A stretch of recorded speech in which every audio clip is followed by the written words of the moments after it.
America Iran మధ్య కాల్పుల విరమణ అమల్లోకి వచ్చినప్పటికీ ఉద్రిక్తతలు మాత్రం తగ్గడం లేదు. లెబనాన్పై ఇజ్రాయెల్ పెద్ద ఎత్తున దాడులు చేయడాన్ని నిరసిస్తూ హర్మూజ్ జలసంధిని టెహ్రాన్ మూసివేసింది. లెబనాన్పై దాడులు ఆగకుంటే కాల్పుల విరమణ ఒప్పందం నుంచి వైదొలుగుతామని తేల్చి చెప్పింది. హర్మూజ్ జలసంధిని తక్షణం తెరవాలని అమెరికా అల్టిమేటం జారీ చేసింది. షరతులపై అమెరికా, ఇరాన్లో భిన్నాభిప్రాయాలు వ్యక్తం చేశాయి.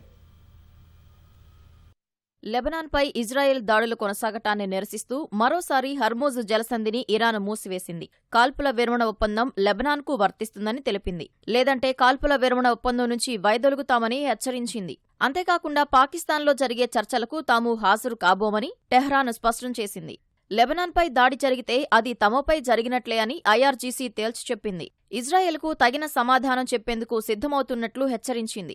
లెబనాన్లోనూ దాడులు ఆపటం ఒప్పందంలో భాగమేనని ఇరాన్ విదేశాంగ మంత్రి అబ్బాస్ అరాక్చీ స్పష్టం చేశారు. ఇజ్రాయెల్ ద్వారా యుద్ధం కొనసాగించాలనుకుంటున్నారా అని అమెరికాను ప్రశ్నించారు. అమెరికా తన మాట నిలబెట్టుకుంటుందో లేదో ప్రపంచం మొత్తం చూస్తోందన్నారు.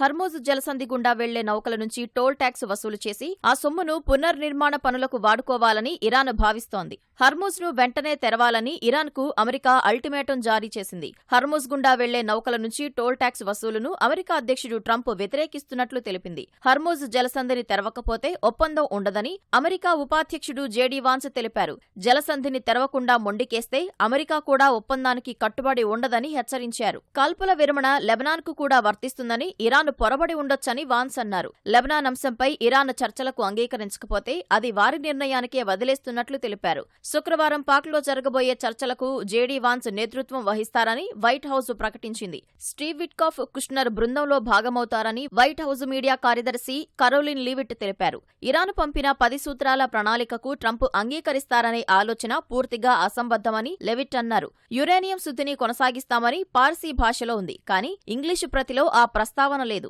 దీనిపై ఆగ్రహం వ్యక్తం చేసిన ట్రంప్ అది మోసపూరితమని మండిపడ్డారు. యురేనియంపై చర్చల బాధ్యతను జేడీ వాన్స్కు అప్పగించారు. అమెరికా, ఇరాన్ మధ్య శుక్రవారం జరగనున్న శాంతి చర్చల దృష్ట్యా ఇస్లామాబాద్లో 2 రోజులు సెలవులు ప్రకటించారు.